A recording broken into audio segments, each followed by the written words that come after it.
kan Gud virkelig bruge mig? En arme synger, og jeg er ikke særlig begavet, og jeg er også gammel, og der er mange ting i vejen.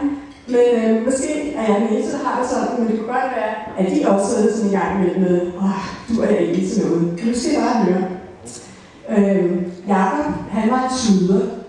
Peter, han havde et kraftigt temperament. David havde en affære med en gift kvinde, og han sendte hendes mand i døden. Noah var så fuld og klædte sig nøgen.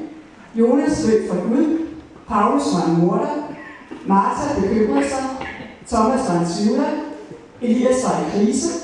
Moses havde en talefejl, han stammede. Zacharias var lille. Sara var utålmodig. Gideon var usikker.